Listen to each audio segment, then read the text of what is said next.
ಇಲ್ಲ ಅದೇನು ಒಂದು ಸತಿ ಹೇಳ್ತೀವಿ ಇದು ಅಚ್ಚೆ ಹಾಕ್ಸ್ದಂಗೆ ಅಚ್ಚೆ ಹಾಕ್ಸ್ಕೊಂಬಿಟ್ರೆ ಹೆಂಗೆ ಶಾಶ್ವತವಾಗಿರುತ್ತೋ ಆ ಥರ ಅವ್ರ ಹೆಸರು ಯಾಕೆ ಅವ್ರು ಮಾಡಿದಂಥ ಒಂದು ಏನಂತೀವಿ ಕಲಾ ಸೇವೆ ಇರ್ಬೋದು, ಇಲ್ಲ ಮ್ಯೂಸಿಕಲ್ ನೈಟ್ ವೈಸ್ಲಿ ಜನಗಳ ಸೇವೆ ಮಾಡಿರೋದು ಇರ್ಬೋದು. ಸಾಕಷ್ಟು ಎಕ್ಸಾಂಪಲ್ಸ್ಗಳಿದೆ. ಅದೇನು ಅವ್ರು 1-2 ಅಂತಲ್ಲ, ಸಿನಿಮಾ ಇಂಡಸ್ಟ್ರಿ ಬಿಟ್ಟು ಮ್ಯೂಸಿಕಲ್ ನೈಟ್ ಅಂತ ರಾಜ್ಕುಮಾರ್ ಮ್ಯೂಸಿಕಲ್ ನೈಟ್ ಮಾಡಿದ್ದೆ ಅಭಿಷೇಕ್. ಅದು ಬಿಟ್ಟು ಆಮೇಲೆ ಗೋಕಾಕ್ ಬರೆದಿದ್ದು ನಿಮಗೆ ಗೊತ್ತಿರಬೇಕು. ಒಂದು ಪೊಲಿಟಿಕಲ್ ಅಜೆಂಡಾ ಇಲ್ಲದೇ ಒಬ್ಬ ಮನುಷ್ಯ ಬಂದು ಒಂದು ಭಾಷೆಗೋಸ್ಕರ ಅಷ್ಟೊಂದು ಇದು ಮಾಡಬೇಕಂದ್ರೆ ಸಾಮಾನ್ಯ ಅಲ್ಲ. ಅದಕ್ಕೊಂದು ದೈವ ಕೃಪೆ ಬೇಕು. ಆ ಒಂದು ಕೃಪೆ ಅದು ಅಷ್ಟು ಹೆಮ್ಮೆ ಅನಿಸುತ್ತಪ್ಪ, ಇಂಥ ಒಂದು ತಂದೆಗೆ ನಾವು ಮಗನಾಗಿ ಬಂದಿದ್ದೀವಿ. ಆ್ಯಂಡ್ ಇವತ್ತು ಯಾತಿಗೆ ಜನ ಬರ್ತಾರೆ ಅಂದರೆ ದೇ ಸೆಟ್ ಎಕ್ಸಾಂಪಲ್. ಯಾಕಂದ್ರೆ ಮಕ್ಕಳಿಗೆ ಮೊದಲು ಹೇಳ್ಬಿಡ್ತಾರೆ, ಚಿಕ್ಕ ಮಕ್ಕಳಿಗೆ ಯಾರಾದರೂ ರಾಜ್ಕುಮಾರ್ ಅಂತಾರೆ. ಯಾಕೆ ಹೇಳ್ತಾರೆ, ಅವ್ರ ತಂದೆ ತಾಯಿಗಳು ಆ್ಯಕ್ಚುಲಾಗಿ ಅವರು ಇರ್ಬೇಕಾದ್ರೆ ಹೇಳ್ತಾರೆ ಇವರು ರಾಜ್ಕುಮಾರ್ ತಾತ ಅಂತ ಹೇಳ್ಕೊಬಿಡ್ತಾರೆ. ಅಂದರೆ ಒಂದು ಲೆಸನ್ ಥರ, ಇವಾಗ ನಾವು ಹೆಂಗೆ ಪಾಠ ಓದ್ತೀವಿ ಆ ಥರ ಒಂದು ಲೆಸನ್ ಥರ ಆಗ್ಬಿಟ್ರು ಅವರು, ಒಂದು ಪಾಠ ಥರ ಅವರು. ಐ ಥಿಂಕ್ ಎವ್ರಿ ಇಯರ್ ಇನ್ನೂ ಜಾಸ್ತಿನೇ ಆಗುತ್ತೆ, ಅವರು ಕಮ್ಮಿ ಆಗಲ್ಲ. ಇವತ್ತು ಅಷ್ಟೇ ಬೆಳಗ್ಗೆ ನೀವು ಹೇಳಿದಂಗೆ ಒಂದು ಮೀಮು ತುಂಬ ವೈರಲ್ ಆಗಿತ್ತು. ಕರ್ನಾಟಕ ಎಷ್ಟೇ ಲೀಡ್ರ್ಗಳು ಬರ್ಬೋದು, ನಾಯಕರು ಬರ್ಬೋದು, ಬಟ್ ಯಾವುದೇ ಧರ್ಮ ಜಾತಿ ಯಾವುದನ್ನು ಟಚ್ ಮಾಡದೆ ಒಂದು ಕನ್ನಡ ಭಾಷೆಗೊಬ್ಬ ನಿಂತಂಥ ಏಕೈಕ ನಟ. ಹೌದು, ಅದು ಟ್ರೂತ್ ತಾನೆ, ಅದು 100% ಟ್ರೂತ್. ಅದು ಇಲ್ಲೂ ಅಂತಲ್ಲ, ಇಡೀ ರಾಷ್ಟ್ರದಲ್ಲೇ ಅದು ಒಂದು ಎಲ್ಲರೂ ಏನೇನೋ ಒಂದು ಇದಕ್ಕೆ ಬಯಸ್ಕೊಂಡು ಬರ್ತಾರೆ. ಬಟ್ ಅವ್ರು ಏನು ಬಯಸನೇ ಬಂದು ಇಷ್ಟು ಮಟ್ಟಿಗೆ ಒಂದು ಭಾಷೆ ಅಭಿಮಾನ ಇಟ್ಕೊಂಡು ಮಾಡಿದ್ರು ಅದು ಖುಷಿ. ಅಭಿಮಾನಿಗಳು ಈ ಕ್ಷಣದವರೆಗೂ ಅಣ್ಣವ್ರನ್ನು ಮರೆತಿಲ್ಲ, ಅವ್ರ ಸಿನಿಮಾಗಳು ಮರೆಯಲ್ಲ.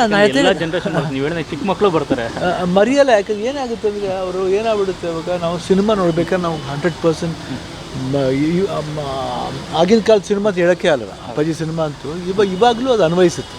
ಇವಾಗ ಅಗ್ರಿಕಲ್ಚರ್ ವೈಸ್ ಆಗಲಿ, ಸೋಷಿಯಲ್ ಮೆಸೇಜ್ ಆಗಲಿ, ರಿಲೆವೆಂಟ್ ಆಗಲಿ, ಇಲ್ಲ ಸಂಬಂಧಗಳು ಇನ್ನೂ ಉಳ್ಕೊಂಡಿದೆ ಅಂದರೆ ಅದು ಇಂಥ ಅಪ್ಪಾಜಿ ಮಾಡಿದಂಥ ಒಂದು ಸಿನಿಮಾಗಳ ಒಂದು ಮೂಲಕನೇ ಉಳ್ಕೊಂಡು.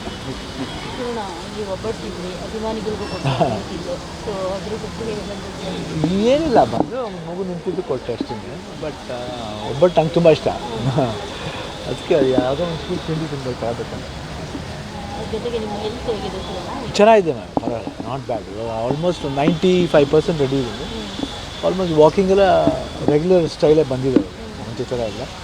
ಸ್ವಲ್ಪ ಡ್ಯಾನ್ಸಿಂಗ್ ಎಲ್ಲ ಶುರು ಮಾಡಿದ್ದೀನಿ. ನಾವು ಸ್ವಲ್ಪ ಎನರ್ಜಿ ಜಾಸ್ತಿ ಆಗಿದೆ. ಅಂದರೆ ಸ್ಟಾರ್ಟಿಂಗ್ ಅದೇನಾದರೂ ಡಿಸೆಂಬರ್ ಆಗಿರೋದು, ಜನವರಿ ಫೆಬ್ರವರಿ ಆ್ಯಕ್ಚುಲಾಗಿ 5-6 ಮಂತ್ಸ್ ಬೇಕು. ಬಟ್ ನನಗೆ ಸ್ವಲ್ಪ ರಿಕವರಿ ಅರ್ಲಿಯಾಗಿ ಆಗಿದೆ.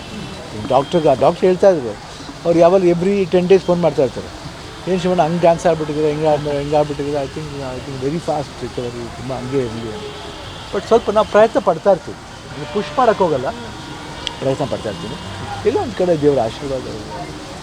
131 ಸಿನಿಮಾ ಶೂಟಿಂಗ್ ನಡೀತಾ ಇತ್ತು, ಯಾವ ಸದ್ಯಕ್ಕೆ ನಡೀತಾ ಇದೆ? ಇಲ್ಲ, ಇವಾಗ ಆ್ಯಡ್ ಶೂಟ್ ಮಾಡಿದೆ 2. ಆಮೇಲೆ ರಾಮ್ ಚರಣ್ ಅವ್ರ ಸಿನಿಮಾ ಒಂದು 2 days ವರ್ಕ್ ಮಾಡಿ, ತಿರ್ಗಾ ಜುಲೈ ಇಲ್ಲಿಂದ ಸ್ಟಾರ್ಟ್ ಆಗುತ್ತೆ ಅವರು. ಇವಾಗ 131 ಮುಗಿಸ್ಬಿಟ್ಟು ಇನ್ನೊಂದು ಸಿನಿಮಾ ಒಂದು ಸ್ಟಾರ್ಟ್ ಮಾಡಬೇಕು. ಅದೇ ಒಂದು 2-3 ಇದೆ. ಒಂದು ನಮ್ಮ ಅದು ಪವನ್ ಒಡೆಯರ್ದು ಈ ಪೆದ್ದಿ ಆಗಲಿ ಜೈಲರ್ ಶೂಟ್ ಆಗಲಿ ಈಗ ಆಲ್ರೆಡಿ ಸ್ಟಾರ್ಟ್ ಆಗಿದೆ. ಸೊ ಪೆದ್ದಿ ಒಂದು ಗ್ಲಿಮ್ಸೇ ನೋಡಿ ತುಂಬ ಇಂಟ್ರೆಸ್ಟ್ ಆಗಿತ್ತು. ಸೊ ನಿಮ್ಮ ಪಾತ್ರ ಏನಿರುತ್ತೆ ಅನ್ನೋದು ಎಲ್ಲರಿಗೂ ಚೆನ್ನಾಗಿ, ಅಂದರೆ ಒಂದು ವಿಶೇಷ ಪಾತ್ರ. ಆ ಪಾತ್ರದಲ್ಲಿ ಭಾಳ ಒಂದು ಜನ ನೋಡಿದಾಗ ದೇರ್ ಕನೆಕ್ಟ್, ಅವ್ರ ಅಭಿಮಾನಿಗಳಿರ್ಬೋದು, ಇಲ್ಲ ಈವನ್ ಇಲ್ಲಿ ನೋಡೋರು ಅಂತ ಈ ಕನ್ನಡದವ್ರು ನೋಡ್ಬೇಕಾದ್ರೆ ನಿಮಗೆ ಒಂದು ಕನೆಕ್ಷನ್ ಇರುತ್ತೆ. ಅಂದರೆ ರಾಮ್ ಚರಣ್ಗೆ ನನಗೆ ರಾಮ್ ಚರಣ್ ಮೇಲಿರೋ ಪ್ರೀತಿ, ರಾಮ್ ಚರಣ್ಗೆ ನನ್ನ ಮೇಲಿರೋ ಪ್ರೀತಿ, ಅದು ಗೊತ್ತಾಗುತ್ತೆ. ಶಿವಣ್ಣ ತುಂಬ ಪ್ರೀತಿಯಿಂದ ಈ ಪ್ರಶ್ನೆ ಕೇಳ್ತಾರೆ. RCB ಬಗ್ಗೆ ಅಂದರೆ ತುಂಬ ಸೆನ್ಸಿಬಲ್ ಆಗಿದ್ದಾರೆ. ಅಂದರೆ ಪ್ರೀತಿ ಅಭಿಮಾನ ಯಾವುದೇ ಕಾರಣಕ್ಕೂ ಕಮ್ಮಿ ಆಗಬಾರ್ದು ಅನ್ನುವಂಥದ್ದು ತುಂಬ ಅಥೆಂಟಿಕ್ ಆಗಿ ಹೇಳಿದ್ರಿ. ಅಂದರೆ ನನ್ನ ಬೈಕಲ್ಲಿ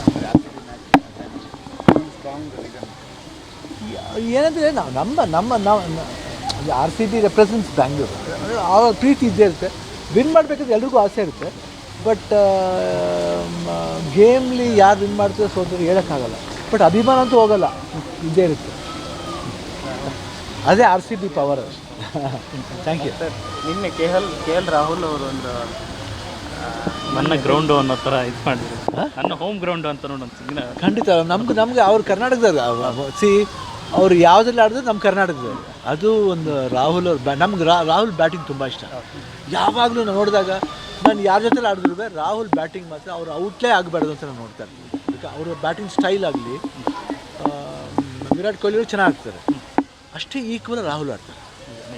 ನನಗೇನೋ ಅವ್ರ ಬ್ಯಾಟಿಂಗ್ ಸ್ಟೈಲ್ ನೋಡಿದಾಗ, ಆ ವಿಗರ್ ನೋಡಿದಾಗ ನಮ್ಗೆ ಹೆಮ್ಮೆ ಅನಿಸುತ್ತೆ. ನಮ್ಮ ಏನಾದರೂ ಆರ್ ಸಿ ಬಿಗೆ ರಾಹುಲ್ ಅವ್ರನ್ನ ಅಂದರೆ ಗೊತ್ತಿಲ್ಲಮ್ಮ ನನಗೆ. ಯಾವುದ್ರಲ್ಲಿ ಆಡಿದ್ರು ಬಿಡಮ್ಮ, ಕಪ್ ಎಲ್ಲ ಇಂಡಿಯಾಲೇ ಇರುತ್ತೆ ಬಿಡ, ಎಲ್ಲೂ ಹೋಗಲ್ಲ. IPL ಅಂತ ಹೆಸರು ಅಷ್ಟೇ, ಬಟ್ ಇಂಡಿಯಾಲೇ ಇರುತ್ತೆ. ಅಪ್ಪಾಜಿ ಬರ್ತ್ಡೇ ಅದು ಅದೊಂದು ಅದೇ ಇವತ್ತು ನನಗೆ ಅದೇ ಖುಷಿ ಆಯಿತು. ಅಂದರೆ ಅಪ್ಪಾಜಿ ಬರ್ತ್ಡೇ ದಿವಸ ಅವ್ರ ಮೊಮ್ಮಗಳ ಸಿನಿಮಾ ಬರ್ತಾ ಇರೋದು. ಒಂದು ಒಳ್ಳೆ ಪ್ರಯತ್ನ ಮಾಡಿದ್ದಾರೆ, ಒಂದು ವಿಭಿನ್ನವಾದ ಪ್ರಯತ್ನ. ಅಂದರೆ ಯೂಶ್ವಲಾಗಿ ಇದೆಲ್ಲ ಸ್ವಲ್ಪ ಈ ವೆಸ್ಟರ್ನ್ ಕಲ್ಚರ್ಲಿ ತುಂಬ ಜಾಸ್ತಿ ಮಾಡ್ತಾರೆ, ಬಟ್ ಇಲ್ಲಿ ನಮ್ಮ ಕಲ್ಚರ್ ಪ್ರಕಾರ ಅವರು ಅಳವಡಿಸ್ಕೊಂಡು ರೀತಿ ಇದೆಯಲ್ಲ ಭಾಳ ವಿಶೇಷತೆ ಅಂತ ಭಾವಿಸ್ತೀನಿ. ಆ್ಯಂಡ್ ತುಂಬ ಡೀಟೇಲಾಗಿ ನೋಡಿದಾಗ ಪಿಕ್ಚರಲ್ಲಿ ಜನಗಳಿಗೆ ದೇ ಗೆಟ್ ಕನೆಕ್ಟೆಡ್, ಆ ಪಾತ್ರಕ್ಕೆ ಕನೆಕ್ಟ್ ಆಗ್ತದೆ. ಪ್ರತಿಯೊಬ್ಬರ ಜೀವನದಲ್ಲೂ ಆ ಥರ ಒಂದು ನಡೆಯುತ್ತೆ. ಸಂಸಾರ, ಕುಟುಂಬ, ಫ್ರೆಂಡ್ಸ್ ಸರ್ಕಲ್, ಇದು ಅದರಲ್ಲಿ ಬರೋವಂಥ ಒಂದು ಭಾವನೆಗಳು, ಅದನ್ನು ಭಾಳ ಎಂಟರ್ಟೈನಿಂಗ್ ಆಗಿದೆ. Thank you.